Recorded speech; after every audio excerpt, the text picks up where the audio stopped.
Okay, thanks everyone for joining us tonight on KRTD Media. We're doing a special panel tonight. Franco's co-moderating with me. We got Fiorella Isabel from the Combo Couch, as well as Greg Jardula from the Combo Couch, Joe Firestone, and Jeff Carr. All right, so I want to give everybody about 30 seconds to introduce themselves, and then we're going to play a video from Savage Joy, who was originally going to be part of the panel. Jeff, you want to go first? I had a feeling you were going to ask me. Jeff Carr from, I live in a little town called Eagle Nest, Mexico, way up in the mountains, the northern part. I call myself a recovering politician. I ran for lieutenant governor, was progressive. Got shut down by the establishment fairly quickly. Well, when they found out I was viable. Anyway, they decided to go after me when I was a risk. Been on the state school board in New Mexico I was on for 8 years. I'm thinking about running for mayor in the school board here, and out of desperation because of how horrible the people are. I'll even know if I'll win. They tell me I will, but we'll see. But it's I also taught history for 27 years in high school, AP US history mainly. I have a master's degree in history and extensive graduate work, but a real pleasure for me to be on, Shane. Thank you for having me. Thanks, Jeff. Fiorella, you want to go ahead? Hi, I'm Fiorella from the Combo Couch. I am a journalist. I also do political analysis with Pasta at the Combo Couch. We have our show. We cover on the ground news as well as international news, as well as we started with electoral politics, and we sort of have come to the conclusion that electoral politics is not the way, and we need to focus more on direct action. And speaking for myself personally, I think that it's fruitless to try to push electoral change without a movement behind it that is actually on the ground and doing work to get there. So I'm very much about a nationalized healthcare system, and healthcare is a human right. We don't have the infrastructure right now in Congress. They could have done so many things. Biden could do so many things, but they're not doing it. So it's up to us to make that change happen. Thank you. Joe Firestone? Yeah, I'm Joe Firestone from the In-Depth Show. I have come to the same conclusions as Fiorella, that if we're going to get anything done, we are going to need a movement. And before we continue to focus on the things that can be done, okay, in terms of electoral politics, we have to prioritize the movement first. And we have to do things like general strikes and boycotts, things that are going to really affect the pocketbooks of those who rule us. Thank you, Joe. Pasta, you want to go ahead? Yeah, well, you know, usually on the convo couch, I go first because she's the brains and I'm the energy, and that's how we usually start. You're this the thing looks, off. I'm the energy and the looks. obviously. She's the brains. Shane, come on. So, but no, I mean, you know, just what everybody's talking about, like really quick, just coming into everything. You know, how do we achieve a Medicare for all type of, you know, society? Taking out the corruption that's involved within our government so that we can actually get to the things that we want to accomplish as a nation together, whether it be healthcare, civil liberties, all that stuff. So yeah, that's just pretty much my personal opinion. That's why I'm so about like the general strike mentality, is everybody getting together and going after these people who are pretty much suppressing us plebs. So I look forward to this conversation today. And it's nice being the energy and the beauty of the combo couch with the brains here as well. Wonderful. So I'm gonna go ahead and Franco, you want to introduce yourself to my audience as the co-moderator? Yeah, so I'm co-moderating this. I'm the host of Franc Analysis, and I look forward to hearing from some of these speakers or people who are invited to speak and hear how we can improve marches such as the March for Medicare for All, and how we can grow these movements into something like a general strike, and how we can even go beyond just direct action, but also organizing with your community, so that we can take power away from these corporations. So it's an honor to be here as a co-moderator. Thank you very much for having me. Absolutely. And just a little bit of context here for you guys. So Fia and Fiorella and Pasta, can you tell everybody which march you were at, just so everybody knows? Yeah, we were at the March for Medicare for All for Los Angeles. Okay. And I was around the corner from the March for Medicare Los Angeles, watching we'll from a get into distance since that. I was removed from speaking. So, Oh, wonderful. Okay. And Jeff, which march were you at? Albuquerque, New Mexico. You know, I'm about 3 hours away from there. You know, we drove down and took part. And you know, it was actually pretty good size for Albuquerque. You know. Absolutely. And Joe, you were a heavy supporter of the whole Washington for the Washington March, correct? Yes, I was a heavy supporter. Of the Red Berets movement, and also the whole Washington. Absolutely great. I covered a lot of that on my shows, and I still do. And I like their fight on all fronts, strategy. Yeah. And that, of course, would include direct action at all times. Absolutely. So let's go ahead and take a look at Savage Joy's video here that she had submitted. She was originally going to be part of the panel, but unfortunately she had other obligations today. So let's go ahead and take a look at what she has to say. And then Franco, I'm going to ask you to start off the conversation. All right. Thank you.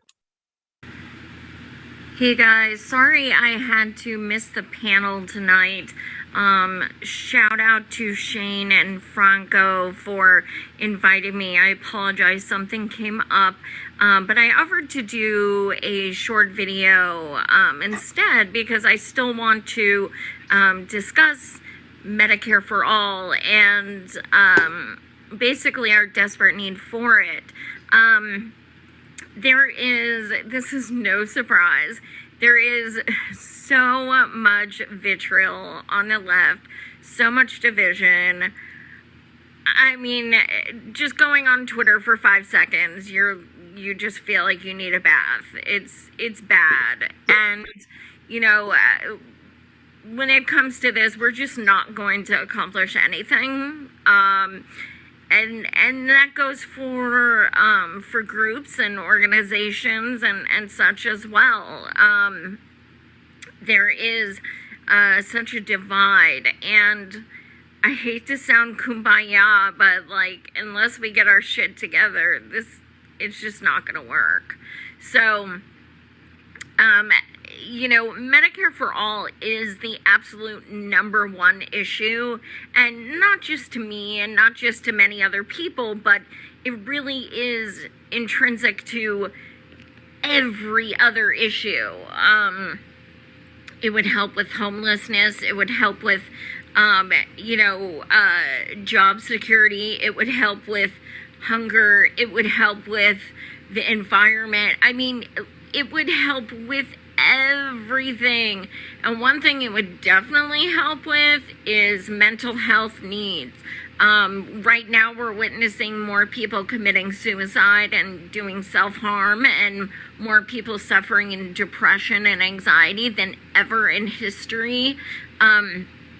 Much of that is because of lack of money, and also lack of the ability to go get medications, to go talk to therapists, to actually have the ability to try to acquire self-care. What is going on with our system is violence. There is no other word. We do have people like the Squad who have been elected on the premise that they would fight for Medicare for all, yet they are silent. And this isn't just about them being silent on our marches. That's not what this is about. This is about, let's say, for instance, AOC having over 12 million followers on Twitter and literally saying the words Medicare for all once in over 6 months. Tweeting is literally the bare minimum you could do. The bare minimum. It is like the lowest bar. So the fact that you can't even do that, that's pretty bad. But not just that. Those who constantly make excuses for them are what's really infuriating. The hero worshipers who, we just, stop being so tough, or Biden's only been in office 8 months, and these are people we considered allies. These are people we've known online for years who all of a sudden are using shitlib talking points. It's pretty incredible. Very disappointing. If anything, right now, we should all be going more left.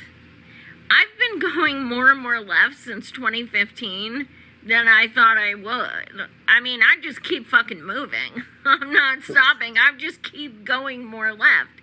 But with so many people we once considered allies, we are seeing the opposite. We are seeing them now in centrists and even going more to the right from there.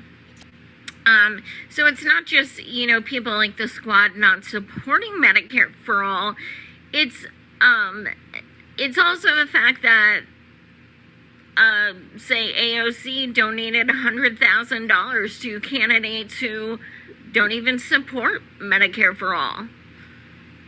These were donations given to her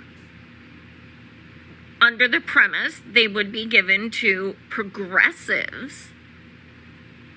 But instead, she gave them to people who are already elected, establishment stooges, and has now hurt the chance of grassroots candidates getting into the race because she's already endorsed the shitlib ones who don't support Medicare for all or any other progressive policies. So the only thing that will get us Medicare for all, well, I'm going to say 2 things. Well, okay, let's break it down into 3 things.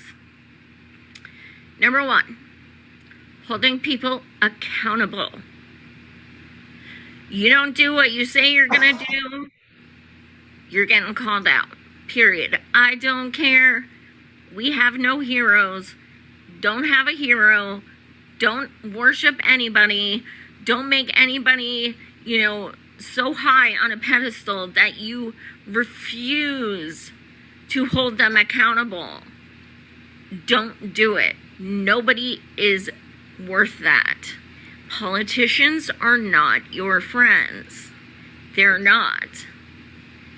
So that's the first thing, accountability. The second thing is, let's focus a lot more on getting money out of politics. That's one of the reasons we don't have Medicare for all, is because we have people in Congress and Senate and White House who love to take money from big insurance and big pharma. That is a bribe. Every time they give those people that money, they are then saying, I promise I won't vote for Medicare for all. It's an exchange. It's a purchase. And then the third thing is direct action. I know a lot of people on Twitter love to say, oh, what's that going to do? Oh, yeah, you're marching in the streets. Oh, well, big deal, whatever. Well, guess what? It's more than you've been doing. That's first of all. Second of all, let's look at women's right to vote, civil rights, LGBTQ, George Floyd. Did any changes happen by electoral politics? Because I can't think of any.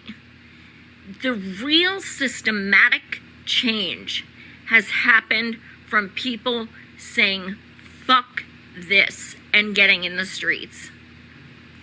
If you don't support people getting in the streets and fighting for humanity and fighting for we the people, fighting for those who are hurting, your privilege is showing. You don't have to agree on strategy all the time or like everyone who's doing it. But what are you going to say when your grandkid comes up to you and says, Daddy, or excuse me, Granddaddy, what did you do in the recession of 2021? What did you do when all the people were protesting for George Floyd? And what did you do during, all the unrest of 50 million people without insurance and people going homeless? What did you do? Well, I tweeted really hard. And if you're okay with that, so be it. That's your legacy. You can die on that hill. More power to you. But I'm not okay with that. And I know so many of you are not either. So it's time to not focus so much on organizations. Let's focus on action. Whether that's with friends, whether it's with, family, whether it's you by yourself. I have been the only person standing on the Capitol steps before. I've done it before, and I know I'm not the only one. This is about what can we do to help people? And the answer is, there is no clear answer. So the answer is we try everything.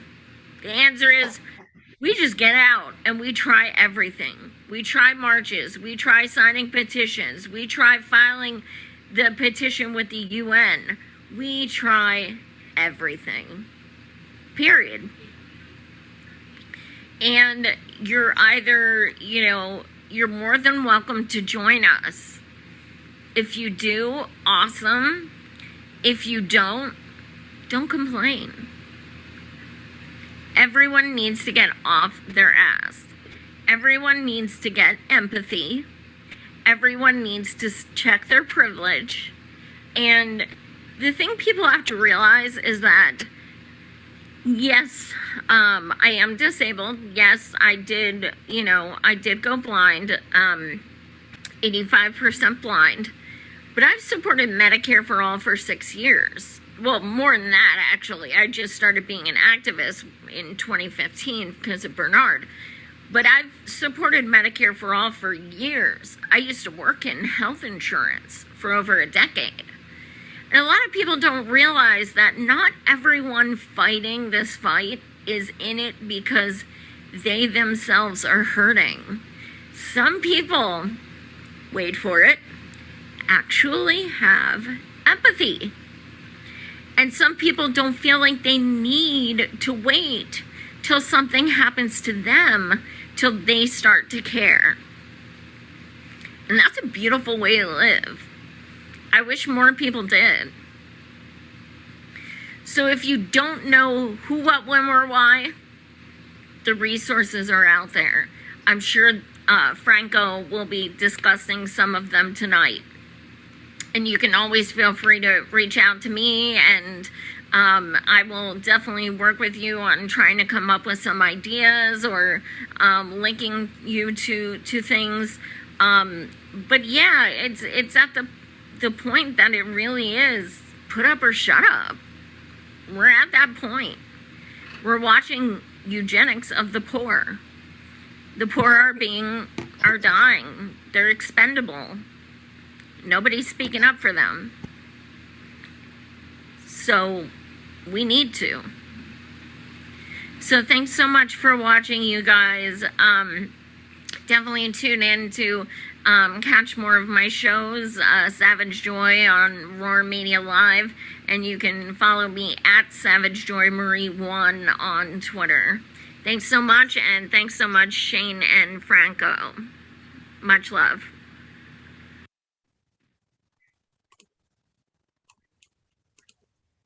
Okay, there we go. All right. So if you want to go ahead and get the conversation started.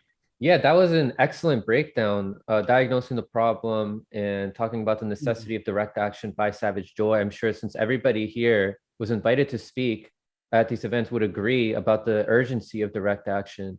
So now we're at a point where we should be critiquing and discussing how we can improve these direct action events. So I just want to go around and discuss how everybody give a rating about how your event went at your location, and then give a review about how that event went, how it can be improved. So whoever wants to start, go ahead. How explain where you were at and what rating you give that event and how it can be improved, etc. Damn. Ladies first. You're the only lady here. Do you really want me to go first? Yes, I do. Sure. Okay. All right. ahead. Well, it's hard to rate an event where so many, good things happen, but so many logistical things that shouldn't have happened. There's always in movements, there's always going to be issues when you have a decentralized organization, which is great. And then there are issues that happen that are out of the control, out of the national org. The national org, I think, did a really great job. The volunteers came down and they did everything they could to make it an inclusive event, to make it an event about getting national health care. What happened was there was a sort of, mishandling by certain individuals. And that really just, it became more about being right and pushing their beliefs onto everybody than about the bigger fight, which was getting healthcare for all. And that wasn't the national org, that was the individual organizers in California that did that. And I don't want to waste too much people's time on that, but I just wanted to say it was extremely mishandled. The way they were pushing this bill, I forget what it's called. It's not really that relevant. They're not Gavin Newsom. HR 1976. No, it was Right. AB something or AB 3400. yeah, Oh, AB okay. something like that. 1400, I think. AB 1400. And anyway, it's for getting healthcare in California. We've had one previously before called SB 562, which the Senator Anthony Rendon crushed, and it wasn't going to get through because California Democrats are some of the most corrupt Democrats. They are the most powerful, arguably, and they will not pass healthcare for all in California. And even if they do, there'll be a caveats to that because state by state healthcare, and some of my friends might disagree with me on this. You run into a lot of problems when it comes to making it legal. You have to go around to try to find ways to legalize that on the federal level. This is why people like Nancy Pelosi constantly promote state by state. That's why she says, go get it in your state, because she knows that people in California, especially California, and I'm speaking mainly from California, aren't going to, they're not going to allow that to happen. So it became more about this bill that was dead on arrival than about actually pushing the greater thing of Medicare for all, and about attacking certain people. I don't know if you want to say something about how you, because it was mainly an attack on you. The whole COVID thing too. We should be, and I don't want to say too much on that, but we should be able to be inclusive of whether people took it or not, took the vaccination or not. And like, we should be not asking questions that are just came off as very tyrannical to Pasta. And I'm not going to speak for him, he can speak for himself, but yeah, just on that note, it was just extremely exclusive in that smaller organizational space. Again, not to say anything about national. I thought they did a wonderful job of handling it afterwards, and I appreciate all the work that was done. What was great was that we had plenty of speakers that were very much where we're at about direct action, and we were able to put that and bring that out in the into the forefront and talk about it. And a lot of people attended, and people really enjoyed what a lot of us had to say. A lot of us that are known as being nuclear for simply saying that we're done with politicians. And so, a lot of people resonate with that because the working class doesn't have the ability to put this on the back burner and say, well, this doesn't work, or stop criticizing Nina Turner, or stop criticizing AOC. The working class doesn't have that I don't want to say privilege, but it is, or that time to really do all that stuff. So yeah, I'll hand it off to you.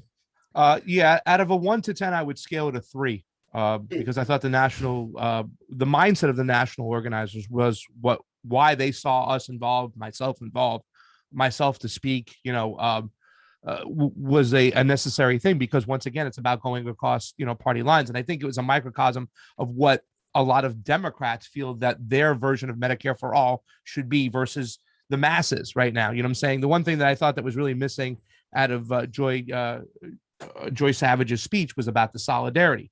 On our show, on my show, on Fee's show, what we try to do is we talk to everybody out there. We're not afraid. We don't back down from anybody, whether what side of the fence they're on. Even though we consider ourselves to be leftists of sorts, we're going to open our eyes and try to understand what these people are coming on from the other side. And that's why I always talk about solidarity, because there's a lot of poor people who are Republicans across the board in middle America that would want some form of Medicare for all.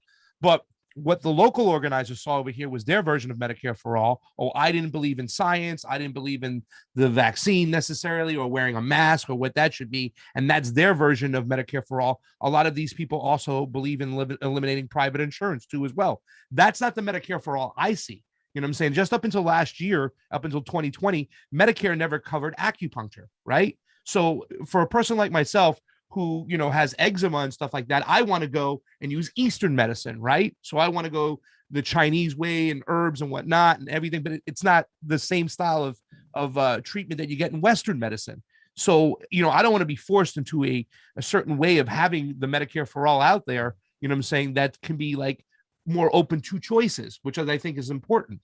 And I think that's why we had a little bit of a difference when it came to how we all see Medicare for all. And that's important. And I believe in building solidarity because, like I said, I believe there's a lot of Republicans out there who would believe that funding should go to poor people for medicine and medical expenses that they need as well. They just don't see it the same way. And I think that the national organizers, I believe in one situation, they flew in a conservative somewhere to come speak. They told us, one of the They states. didn't fly anyone in. They invited somebody. No, they said he flew in to speak.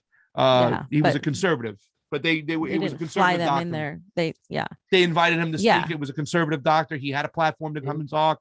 And I think that's important because we have to also, we have to figure out a way to make it work for everybody. Solidarity across the board. We're never going to win conventionally. We're going to convince the other side that our way is always right. It's only going to be met through compromise. And there are compromises with Medicare for all when it comes to conservatives too as well. You know what I'm saying? You heard those polls when they said 70% of all Americans believe in a Medicare for all system. But when you look closely into the situation, they want to make sure that they have a lot of choices too. It's not pulled away So from them. I just so want private to insurance can be available. So. really quick. I just want to rebuttal to Pasta. I disagree with him on the private insurance part. I don't believe that there should be private insurance, period. I think we need a nationalized healthcare system. Private companies could offer other types of insurance for certain things, like if you want like plastic surgery or something like that. I think that should be a thing. I also agree with him on the Eastern medicine part. I think things like marijuana and other drugs should be included and should be entirely legalized as well while that happens. But I genuinely don't believe any American needs to pay for healthcare. I have used the healthcare system in Europe and it was awesome. But every single major country has some sort of private insurance for something else. But that is in no way in comparison to what big pharma has and big insurance companies have here. That needs to go, and those people need to not be involved in the legislation at all in writing any of that. That should come from the people, and it shouldn't even it shouldn't be a loophole where the government gets to still dictate every single thing. For example, let's say somebody says, oh, well, you can only have healthcare for all if you take this particular thing, and like that to me is something that I think a lot of people like Pasta are fearful of. For me, it's more of like, being inclusive with other types of medicine like marijuana, psilocybin, and other types as well, which is important. When it comes to mental illness, that's where I have the most concern.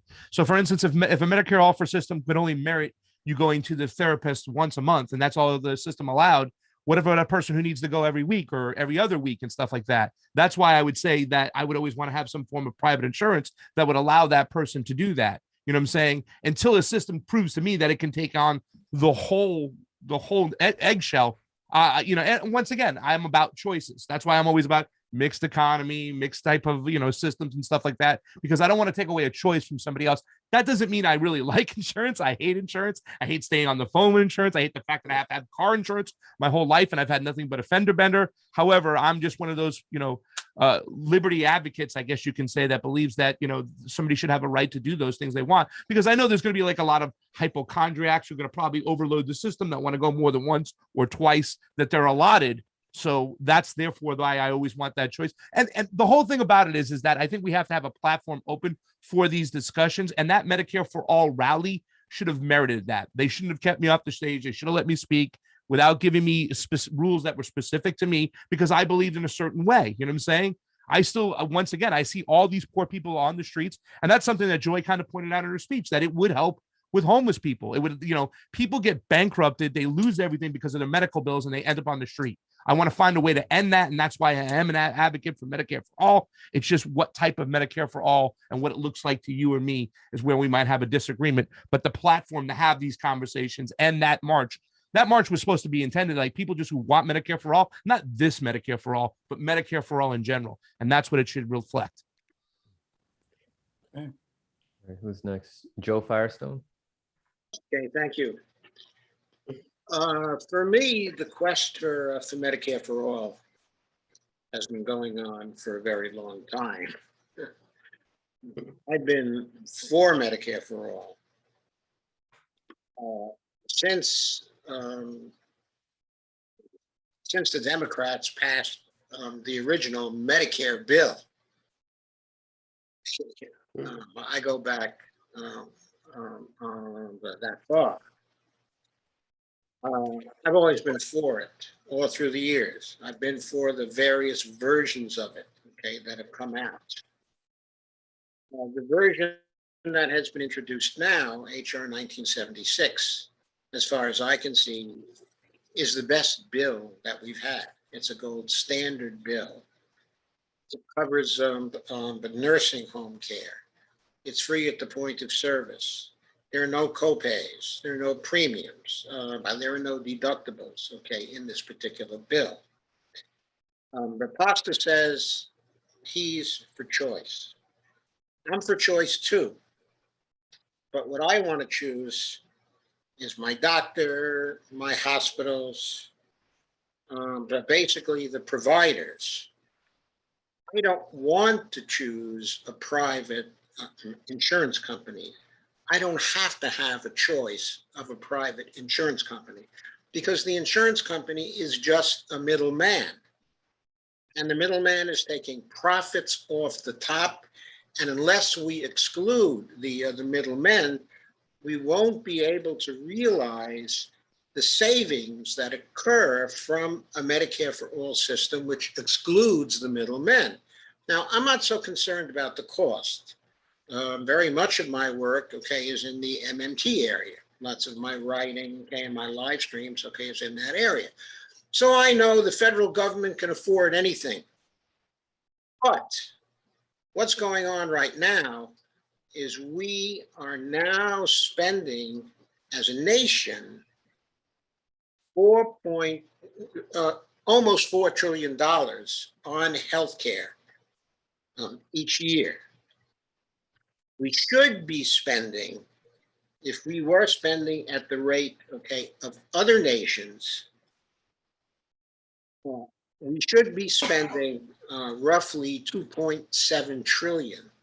So from my point of view, we are spending $1.3 trillion more than we have to spend.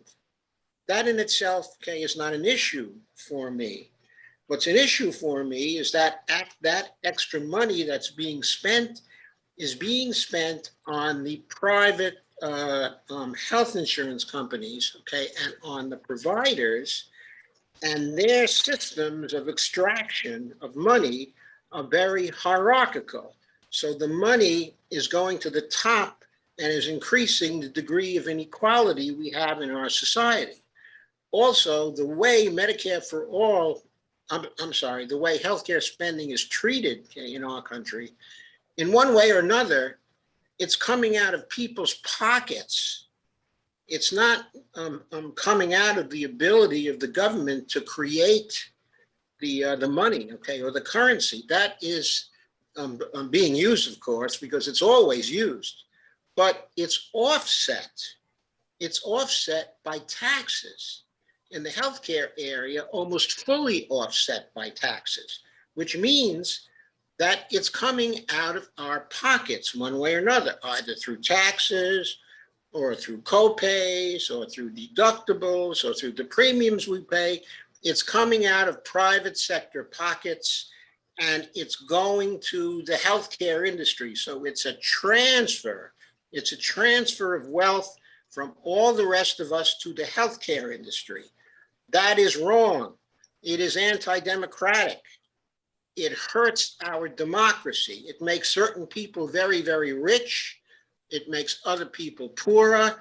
It leaves other people completely uncovered and vulnerable. And the result of the vulnerability of those people is fatalities. I did a fatality estimate of what the Affordable Care Act actually cost in lives between 2010 and 2016. Obama in 2009, okay, the Democrats in 2009 had an opportunity to pass Medicare for all. No one can tell me they didn't by saying, oh, the filibuster, because we know today, and some of us knew then, that the filibuster could have been gotten rid of in an afternoon. And the Democrats, when they were first elected in 2009, they had 58 senators. They could have given away 8 blue dog votes and passed HR 676 right then. And there wouldn't have been any more fatalities due to lack of insurance inside of the United States. Instead, I calculated 356,000 deaths occurred due to lack of insurance between 2010 and 2016. That's what happened. That was criminal. That was murder by spreadsheet. That was something that should never have happened. Those deaths, trading off those deaths for choice, was an unconscionable trade. There should have been no choice. There should have been a Medicare for All program. Everybody should have been covered. We would never have had many of those 356,000 deaths, of course, except for old people who were going to die anyway. But those were deaths among, okay, the uninsured. It's important to know numbers like this. That was only from 2010 to 2016, but then Trump came into office and we lost thousands more each year when Trump was in office due to the decisions Obama made in 2009 and 2010, due to the opportunities he blew. That was criminal. And I'm not talking about the fatalities that occurred because the insurance that many people had was inadequate. In other words, the numbers of fatalities which occur due to lack of insurance is dwarfed by the number of fatalities that occur because people who have inadequate insurance. So from my point of view, the issue of choice of insurance company doesn't matter a damn, not a damn. If I had my druthers, what we would have is a national health service. But recognize that for Americans, they really want to have choice of providers. So a good compromise and an acceptable compromise, because it ends the deaths, it ends the bankruptcies, it ends the divorces, it ends the mortgage foreclosures. An acceptable compromise, okay, is a Medicare for All system. One that's better than Canada's. HR 1976 would deliver a bill that is better than Canada's. I don't want to wait for 4 years to have a transition. HR 1976 was better than Bernie Sanders' Medicare for All bill. He had a 4-year transition to conciliate the insurance companies. Screw that. I know the transition can be made in 1 year because I lived through the transition to Medicare in the first place. They had that done with primitive computers to what we have but today. Within a year, we could easily do the same thing with respect to the transition. I don't care what happens to the insurance companies. Okay, I really don't. I know there are 650,000 people who work for them. Altogether, 2 million people are somehow dependent on the insurance company industry. But we can do right by those people through having something like a federal job guarantee. Many of those people would be hired by an expanded Medicare program. That certainly can be done. They can be taken care of. But I don't care about the murderers by spreadsheet who implemented the programs inside of the insurance companies to deny people care all of these years. That was a terrible thing to do. It was an immoral thing to do. And so far as I'm concerned, those people deserve to be put out on the street. But I'm not advocating they be put out on the street. I'm all for giving transitional programs for people who have to have a transition to some other form, okay, of work, okay, or employment. Okay, that's okay.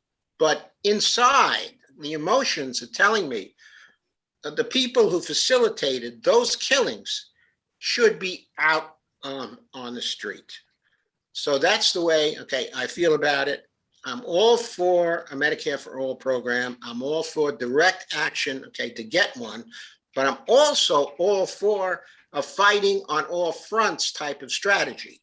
And what that actually means to me is having a direct action, always pushing for national Medicare for All each day and in every way we can, but also pushing for single payer programs in various states. The reason why I want the single payer programs in various states is because the single payer programs are parts of the movement. They are tools. They are a method to get people on the side of Medicare for All. They don't, I know some people say, well, it's going to slow people down because people who get it in one state or another are going to say, I've got mine. I don't really care about other people. But there are people in those same states who passed the single payer bills who want Medicare for all for everybody. They will continue to work for a national Medicare for all program. But it's not simply them.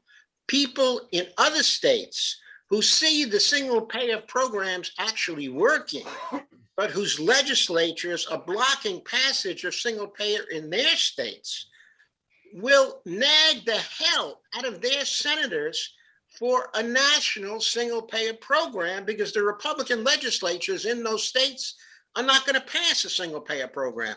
Their only chance of getting one is to nag the hell out of their senators to turn around and to vote for it on the national level.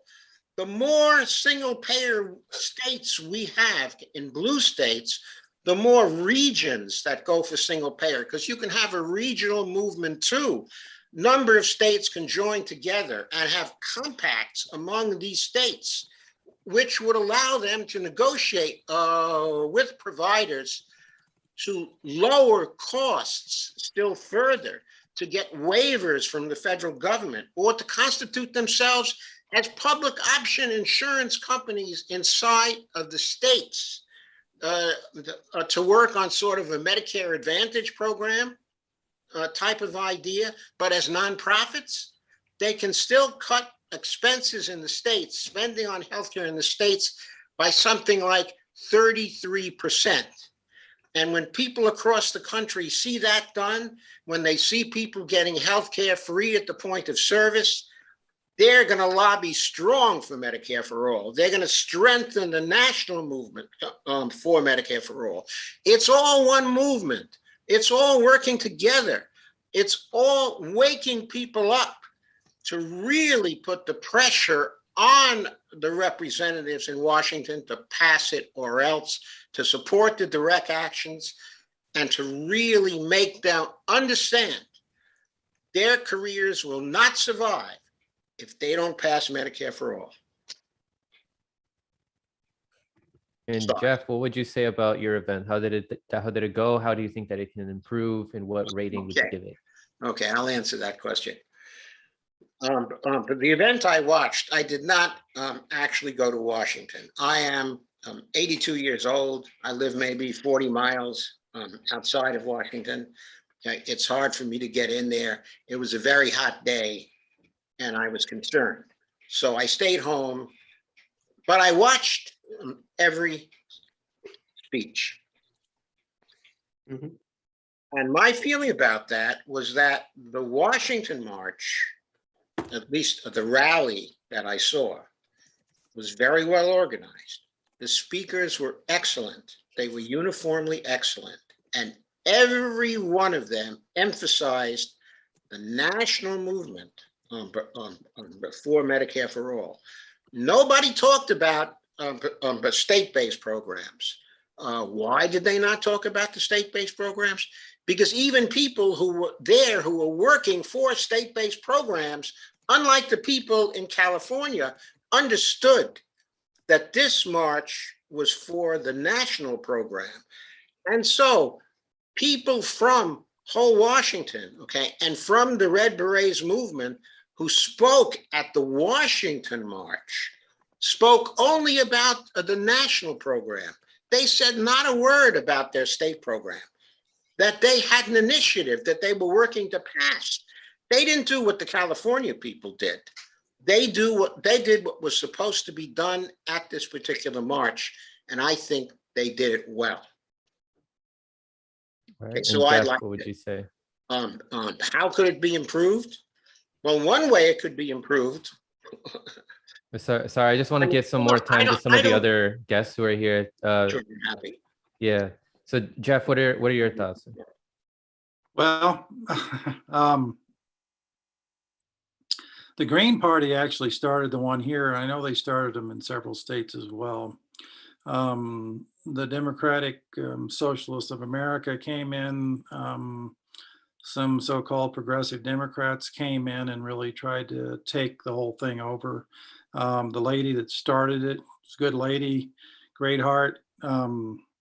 Also, the establishment Democrats, the labor unions told their members not to show up.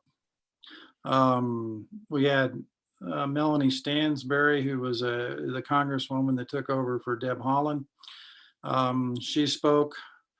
She did join the Progressive Caucus when she went in. She came out of our state legislature. She was one of the more progressive members of the state legislature, and a little bit more progressive than the woman that she beat out. But she gave her speech. She didn't mention Medicare for all until the very end.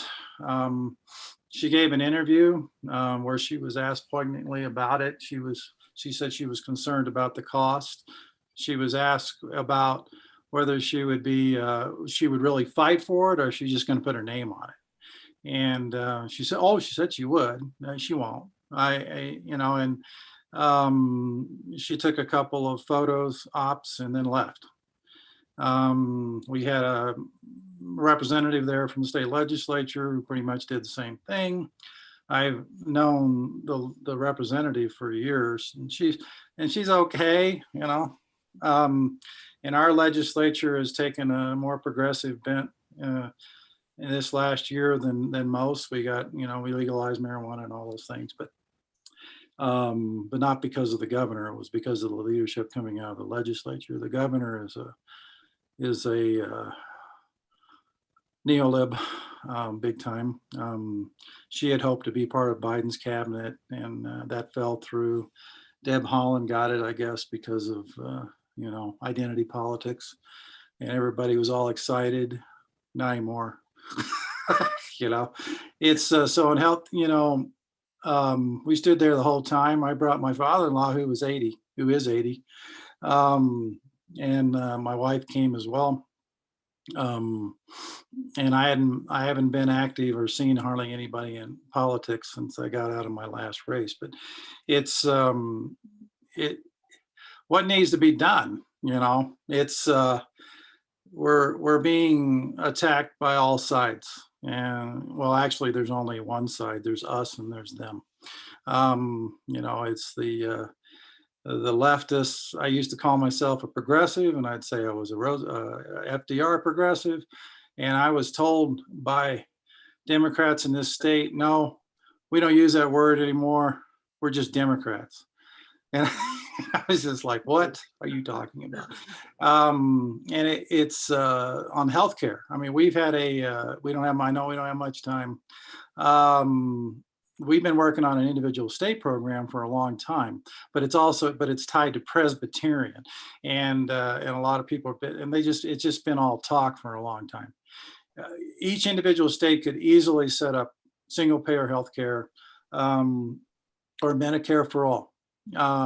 And it's a lot easier than you think. And setting up a state bank first is important. There's a whole bunch of issues. I'm more of a holistic thinker. I know all these things go hand in hand to help the people of this country. For instance, New Mexico is dead last in child poverty.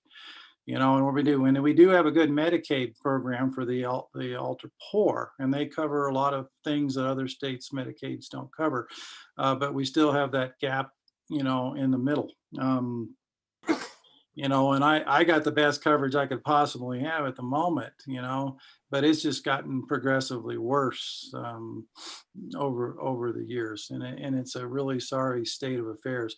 I'm on about the same page as Chris Hedges. I think it's going to take a major catastrophe historically in this country. 80% of the people in 1941 were against getting involved in World War II. It took Pearl Harbor for people to change their minds about it. It took major things to happen when Alice Paul and her people helped get the right to vote. There was a lot of factors. It was right after the war. A lot of the women got arrested. They were abused in prison. That information got out there. People were pretty upset. You know, Carrie Chapman Catt was wanted to use the state route. Alice Paul wanted to do the federal route. Both together, it really probably ended up pushing the things over the limit. It's going to take, and I think we're headed for an economic collapse pretty quickly. It's being artificially propped up. I watched a great movie last night called The Great Short. It's a great explanation of what happened in the banking collapse in 2007, 2008. And how Greenspan was a total idiot who came up and cried later and said, I was wrong. And, you know, and all that's tied into this as well. I think we need to focus on, this is going to cut our healthcare costs probably by 50%. And if we look at it, and if helping poor people and helping people save their lives isn't enough, look at it as national defense. Look at it as helping our economy, because it will. And all these things that we're doing, including, you know, and healthcare is such an important element, you know, but the Green New Deal and all the other things that go in this, all these things that we need to fund, that we want to fund as people from the left, will help out everything. And then we're talking about mental health, everything. You know, what happened? You've got stage 4 cancer, and if you watch Breaking Bad, you know, and the teacher has stage 4 cancer, and he's like, I'm going to leave my family broke. So he starts dealing meth, you know, and it's, you know, that was, you saw that show, it was a form of mental illness right there. You know, what am I going to do? I'm going to go broke. My family's going to be broke. And what are we going to do? There's so much tied up with healthcare and all the other things we need to do. And we need to focus on everything. And there's you know, all those people voted for Trump thought he was going to give them health care, you know, and he, of course he didn't. And we can get those people just with health care alone. You know, I don't know, 5-10% of them at the most maybe, but you know, that's a big factor. But again, I'm with you guys in the combo couch. I don't think politics are going to be our answer. It has to be a major action, and in order to get people to wake up and get out to the street like we did last summer, it's going to take a lot of people being hurt pretty badly, unfortunately. You know, read up on the French Revolution. I'm rereading some stuff on the French Revolution right now. There's a lot of similarities, and I think, unfortunately, I think that's probably where we're going to be headed. I mean, some of the first communists came out of there. You know, it was quite a thing. I believe it will take a major catastrophe, and we're headed for it, unfortunately. And it's sad. And I feel horrible that in my lifetime I couldn't do more to do this. And electoral politics on the local level could be helpful too, you know. But on the national level, governors, you know, it's a mess. The idea that voting is going to get us where we need to go is really a joke.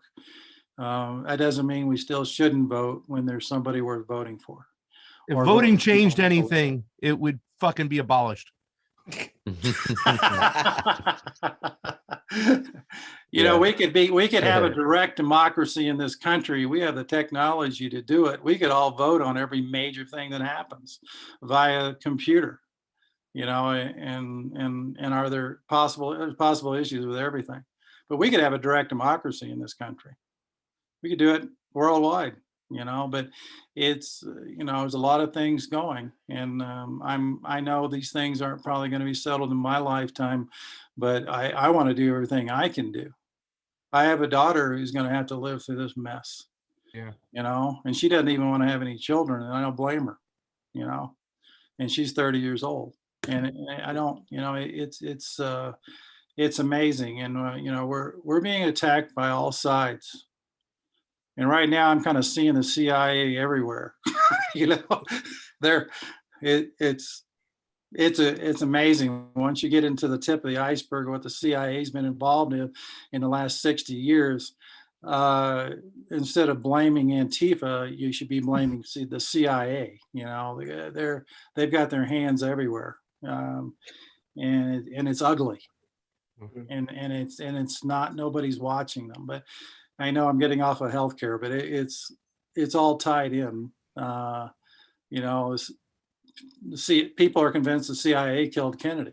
Well, got out of, people think the CIA is going to kill Joe Biden now, right? Oh, get out of here. It's like, oh yeah, look what we get. It's we killed Kennedy, we got Lyndon Johnson. Well, at least he gave us Medicare. But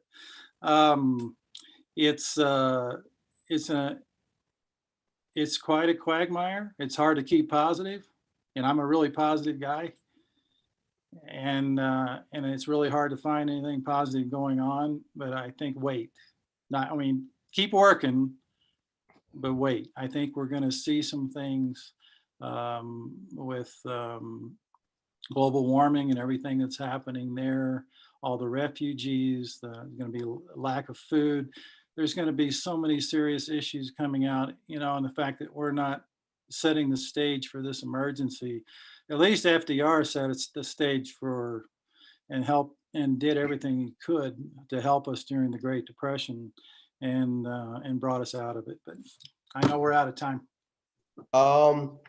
Definitely, just really quickly, I think we all agree that the march was a good first step, regardless of how some of them ended up turning out. But it's clear that we have to do a lot more. One march in 55 cities or 57 cities or whatever it was, one time is not going to get us Medicare for all. And clearly neither are the politicians. It's clear we can't rely on Bernie Sanders or Elizabeth Warren or AOC or any of these guys. They've all sold out. So at this point, it's up to us to do it ourselves. And yeah, does anybody have any really quickly, I'm gonna get everyone 1 minute if anybody has anything to say in closing, but you get 1 minute because we're very short on time. So everybody gets 6 clips. Oh, we got a little more time? Okay. So okay. Everybody, that's Reef, the man behind the curtain. Running the stream. They can't hear We can you. hear you, Reese. No, the audience can't hear him, I don't think. Okay. So so does anybody else want to go ahead? Anybody have anything else to add? Yeah, I'll just say something in closing right now. Like, all right, our system right now is dependent on insurance, right? If you don't have insurance, you're not getting health care and stuff like that. But I believe a system that is funded for the people to make their choices, whatever health care they want, will minimize and almost crush insurance. I just believe that's the way to get rid of it, to build a system that is so good that you don't need insurance. But to forcibly say, hey, you shouldn't have duplicative, is that the word they used? Private insurance, that to me is just doesn't go along with what I believe freedom should be and what it should look like. Once again, I don't like insurance. I think that car insurance is the biggest scam. However, I just like a service, like I'm in the crypto, Joe, I know you're an MMT guy, but I just spoke to my mother today. I said, Ma, why don't you want to get more into crypto? It's because she can't call somebody like a broker that she spends so much money with, but she wants that service. And I think a lot of people still want that private service with themselves. So just taking it away and say, even though I think what you said held a lot of weight as far as how these insurance people kill people, literally, but if you have a system that is no longer dependent on insurance will go to the spot it should go to and play the role it should play. So, if we want to eliminate service, let's build a system that says we don't need insurance in the long run. So do you want the insurance companies playing a role in the legislation? No, not at all. I don't want them to have a seat at the table. I feel like what you're saying is confusing then. So you don't want insurance companies to be involved in there. I don't want them to have a seat at the table in deciding what kind of healthcare we have. I want the funding for healthcare to go to the people they want, but some people are going to still want that service, and telling them they can't have that service. I don't think. Couldn't that be simply done by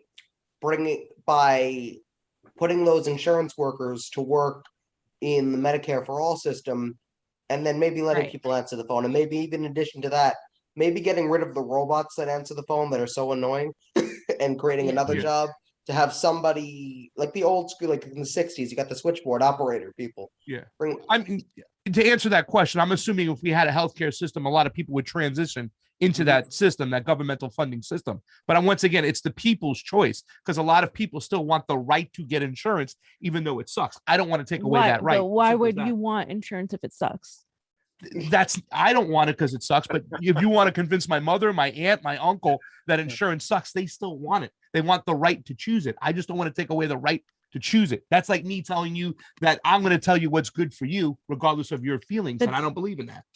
Okay, well, that just doesn't make sense to me, because they have the right to choose their doctor. The only reason they want their insurance is because the insurance provides them, hey, here's your network of your doctor. That's why they want the right. The choice is the right to choose your doctor. In fact, taking the private insurance out gives people the right to choose their fucking doctor that is a good doctor, instead of the doctor they're told to choose, which is what happens when you have private insurance. So 100%. everybody in the Medicare for All system, everybody who was in insurance, who was already accepting insurance, would have to accept Medicare for All. Now, there's going to be those doctors who are like, oh, we're premium doctors and we don't accept any They should have the insurance. right to do that if Mhm. they want. That could be a compromise where somebody's like, oh, I want this and extra service, blah, blah, blah. Then your mom can say, I want premium insurance. But to say that that's taking away their choice by trying to keep insurance there, to me, just doesn't make sense. Yeah, but they have the right to the premium insurance, is what you just said. Yeah. Right? Okay, that's what I'm saying. They have But that right. that's not the same Yeah. thing as having private insurance still making decisions and you still having to call them because that's not choice. That was given to us in a system where to eliminate choice, because if it was choice, we would have the choice to pick any doctor we would want. Any doctor we would want. I want to go to Cedars-Sinai right now and get the best doctors. I could go there and get treated, period, end of story. Yeah. Would a national healthcare service allow you to go to them as much times as you want, as long as you want? So we could talk about the set times that we have. And then if you want additional, then you go to a private That's insurance. what I'm talking Okay, about. but that's not how it comes across. So that's why we're having this discussion. But that's what I'm saying is that if our system is dependent on insurance right now, if we had a system that didn't depend on insurance, it would shrink and eliminate the insurance down to what it is. But what I'm talking about is the extra stuff that if somebody wanted, you know what I'm saying, that private insurance for those extras, they have the right to go Of get course. them. That's what I'm saying. That's how Well, it is in most countries. Exactly. But a So, lot of Craig, people for Craig. Medicare for All, they want to Right, eliminate right. it. So Craig, that's so what Yeah. you're saying is, So, if with respect to HR 1976, when you want some extra services, then you do have the right to seek those extra services, and you can buy insurance for those extra services. But for all the services that are covered by HR 1976, you can go to any provider, and you can go as many times as you want, okay, to any provider. There are no controls on that in HR 1976. Okay, to consider something that was done, okay, in another country. In Taiwan, in about 1994, they were looking to put in a single payer system. They called consultants from the Brookings Institution in. And those consultants at that time were for Medicare for All. When they told the Taiwanese to model their system, their Medicare for All system, okay, on our Medicare system, and they did, and they got to nearly 100% coverage in their country and in their system, you can go see any practitioner anytime you want, for as many times as you want. There aren't those kinds of cost controls on the system. The people there really love that system. They had a hearing on it in Congress in about 2009, okay, I believe it was. The hearing was in, Lynn Woolsey was the co-chair of the Congressional Progressive Caucus, okay, at that time. And her research fellow was Margaret Flowers. And Margaret organized this panel on the Taiwanese healthcare system. And it was very illuminating, okay? There were papers that people gave. They went into detail about the whole system. The fact that it was based on our Medicare system. And the fact that at that time, already between 1994 and 2000, okay, and 9, it came to cover almost everybody in Taiwan. They were close to 100% of coverage, okay, at that time. Everybody loved the system. There were no bankruptcies, no divorces, no foreclosures, and no fatalities due to lack of insurance. It was our system. They took our system and they just gave it to everybody and they expanded the coverage. And we did without. And they took it and they still have it. And we can't even get a public option. It's a tragedy.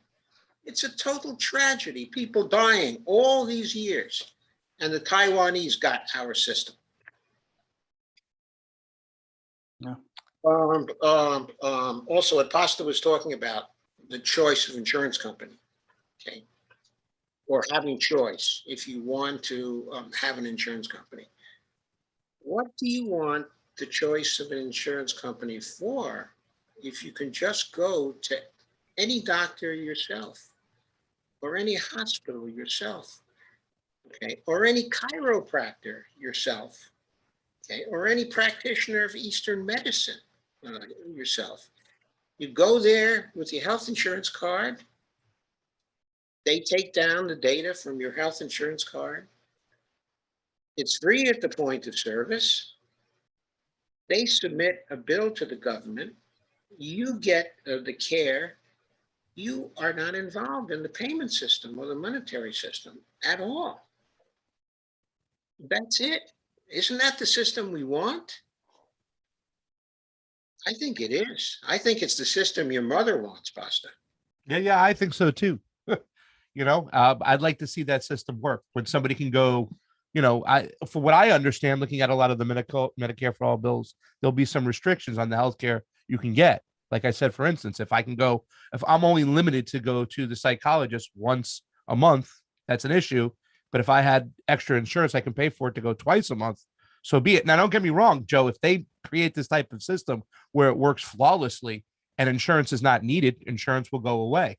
You know what I'm saying? But for whatever reasons, if somebody wants to go for plastic care, and like we said, up until 2020, acupuncture was not covered by Medicare, right? Just until recently, it started getting covered, especially with the opioid addictions coming from, you know, Washington in specific, because they didn't want to give them opioids. So up until that point, I couldn't get that type of acupuncture. It wasn't covered by my medical program until just recently. So I'd like to see a system that will be over encompassing and covering everything. And then the need for insurance will just go away. But to force it to go away. So my advice is read HR 1976. It's only about 125 pages. That's short. It's not that hard. I'll let Fam read it and she'll break it down. She reads so quickly. And she's much more knowledgeable in this area, as you can see, than I am. So, you know. Thank you for that information about Taiwan. That's actually amazing. I didn't know about that. That's enlightening. I just want to close out by saying I think this discussion was productive because I think we understood what you were talking about. Because I didn't even understand what you were talking about. I was like, what's going on? So I'm glad we fleshed that out.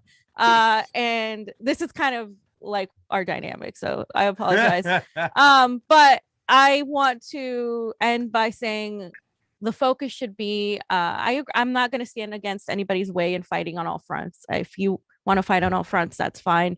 I'm more for direct action. I do think the direct action obviously has a purpose.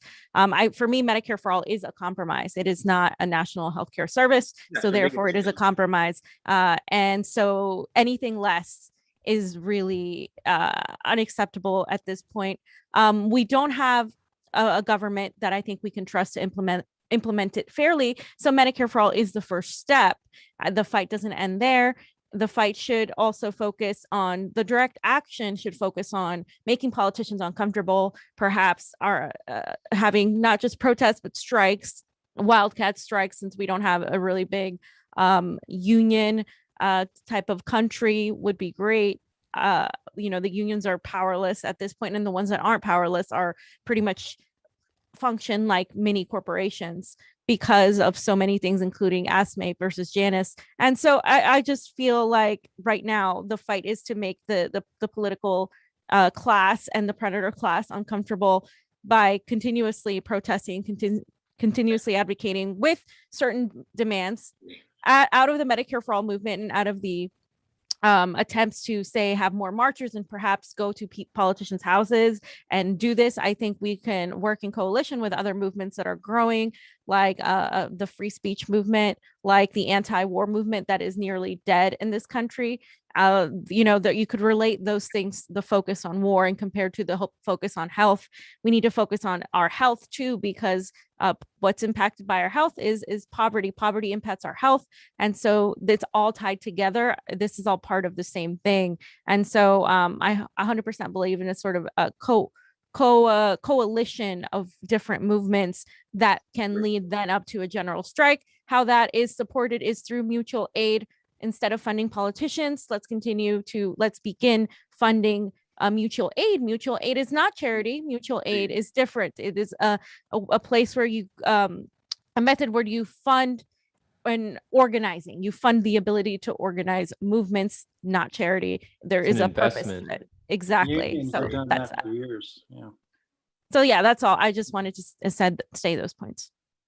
Yes. Thank you, Fiorella. Does anyone else have any closing statements? Jeff, Joe? I really, well, yeah, I like the idea of making politicians uncomfortable and continue to remind everybody, you know, that there are servants. They're not somebody we should be putting up on pedestals. They're supposed to be there to help the people of this country, not themselves, and getting rich. And that's another reason why it's like I don't even want to go lobby any of them. I don't respect them. It's like you're begging, and they treat you like crap, you know, unless you're going to give them a check for 10 grand or something. They don't want to hear what you have to say, and they really don't care, you know. They do a good job of acting like they care, you know, but I want to see what you're doing, and they're not doing anything, you know. And I do, you know, we do need direct action. I think that's what is going to take us where we're going. You know, again, vote and do, you know, for people you think we need to deny the Democratic Party the votes.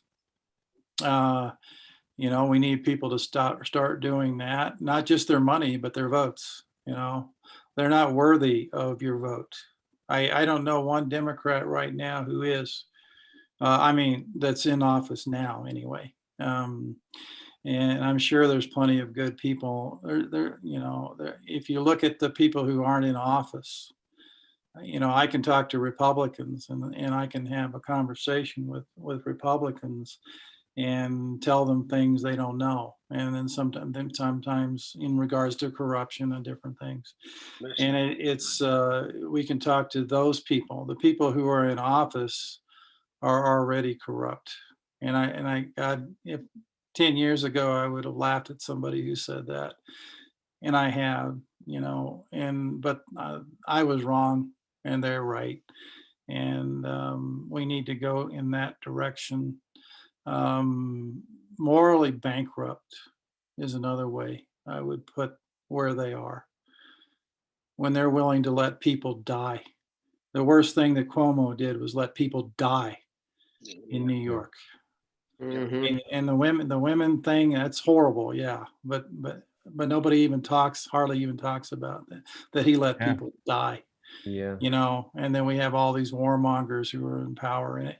And it blows my mind to no end. I'm ready to be on the street, you know. First street action I took was in 1972 to protest the Vietnam War, and I was 16 years old. And the principal took me into the office and told me I was helping kill American soldiers by protesting the war. You know, he's a worthless chicken hawk. You know, I joined the military after the Vietnam because I bought into all the anti-communist crap, you know, that I was fed as from the time I was a little child. So it's we have a lot of people who need to be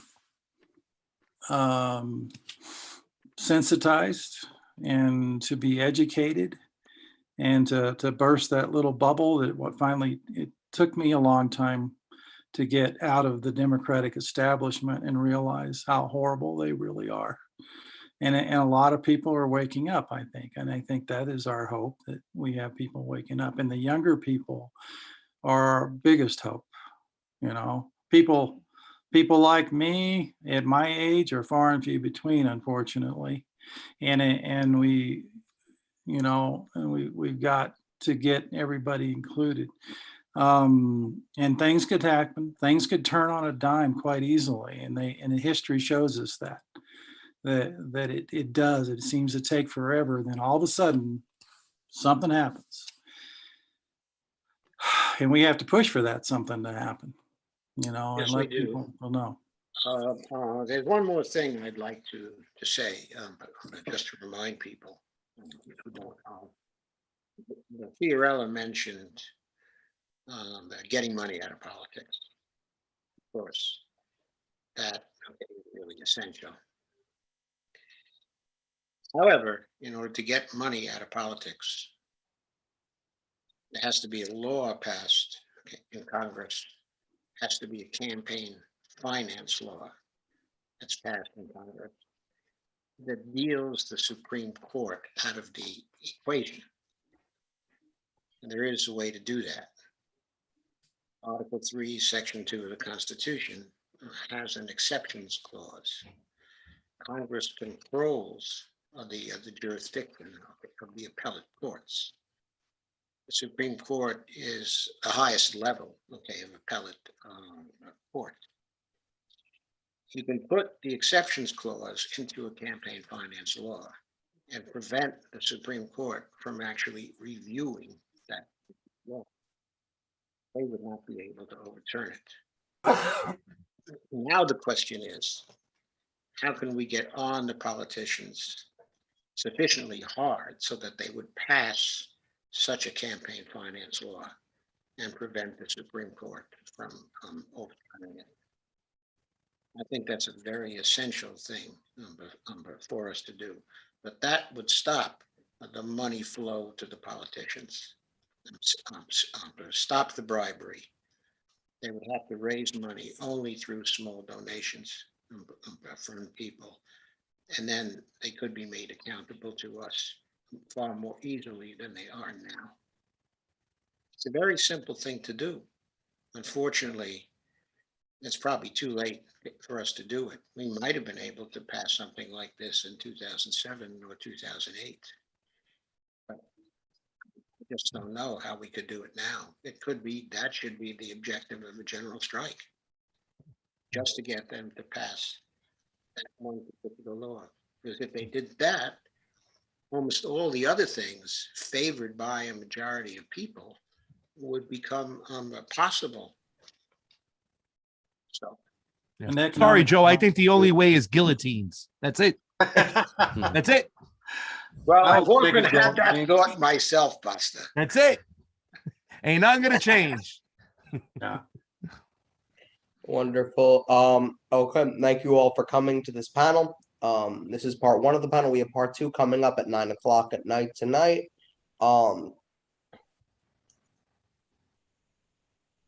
Thanks everyone for tuning in. Franco, you want to wrap up here? Is there anything else we need to do? These conversations are really important. It's great that a lot of people are realizing what the problems are and the urgency of what we need, and we need to get together and discuss more about these solutions, because there are some disagreements about how do we get to universal healthcare system, Are we going to allow like the government to have too much control if this happens? Because there are some people that disagree with this, but I think it's still important. Like for me, I think it's still important to show solidarity with the people who want some changes now to stop the bleeding. But yeah, I think we should have more conversations with other people who have these viewpoints. And in the meantime, I think we should also be organizing and having some more community healthcare systems, like what the Black Panthers would do, have some more holistic medication. And, you know, doing this would take power away from the private sector and from these corporations. But yeah, the guests, you guys were all amazing. Thank you guys all for coming on. And that's pretty much all I have to say. Thank you guys very much. Yeah. Thanks, you. everyone. Send some love to Reef. Yeah. Reef, you're awesome. Reef. Yeah, you are awesome. You Bye, did guys. great.